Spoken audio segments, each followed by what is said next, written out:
हे हे ला ला ला ला ला ला ला ला ला ला हे हे ला ला ला ला ला ला।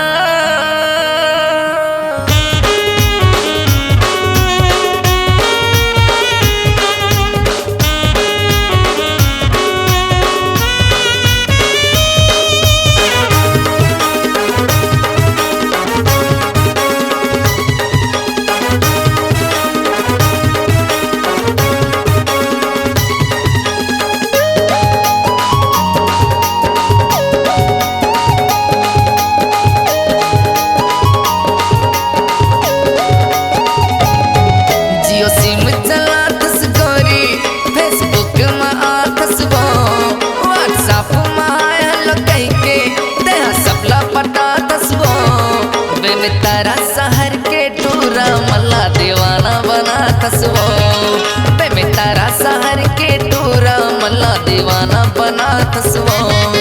जियो सिम चला तस गोरी फेसबुक में तसवो व्हाट्सएप में हेलो कह के ते सबला पटा तसवो बे में तारा शहर के टूरा मल्ला दीवाना बना तसवो बे में तारा शहर के टूरा मल्ला दीवाना बना तसवो।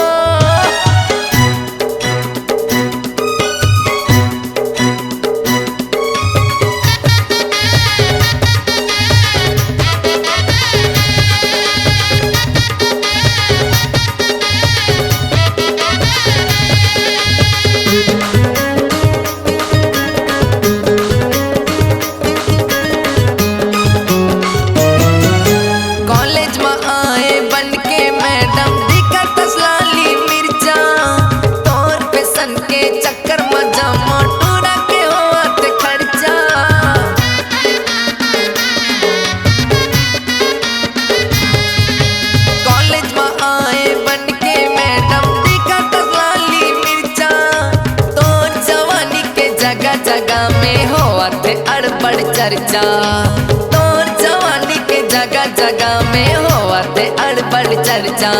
लब को चट पड़ा के गोरी काबर माया बड़ा तसवो लब को चट पड़ा के गोरी काबर माया बड़ा तसवो बे में तारा शहर के टूरा मल्ला दीवाना बना तसवो बे में तारा शहर के टूरा मल्ला दीवाना बना तसवो।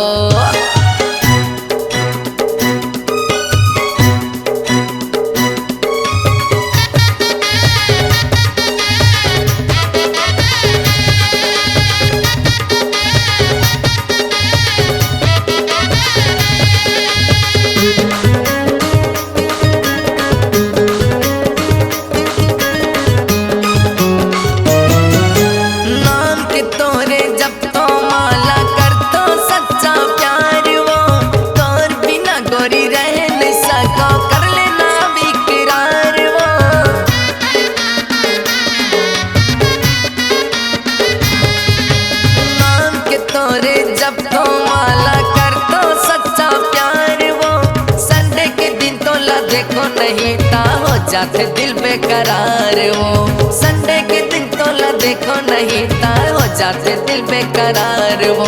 अंजलि कंप्यूटर बुला के संग में फोटो खिंचवा तसवो राकेश संद्राला कॉलेज बुला के गाना गवा तसवो मुन्ना भाई के डीजे मगोरी गाना चलवा तसवो मोरना हर पाली के टूरा मल्ला दीवाना बना तसवो। जियो सिम चला तस गोरी फेसबुक में तसवो व्हाट्सएप में हेलो कह के ते सबला पटा तसवो बे में तारा शहर के टूरा मल्ला दीवाना बना तसवो बे में तारा शहर के टूरा मल्ला दीवाना बना तसवो। जियो सिम चला तस गोरी फेसबुक में तसवो व्हाट्सएप में हेलो कह के गोरी सबला पटा तसवो बे में तारा शहर के टूरा मल्ला दीवाना बना तसवो मुंगेली शहर के टूरा मल्ला दीवाना बना तसवो मोर रायपुर शहर के टूरा मल्ला दीवाना बना तस्वो। मोर छत्तीसगढ़िया टूरा मल्ला दीवाना बना तस्वो। मोर रायगढ़ शहर के टूरा मल्ला दीवाना बना तस्वो।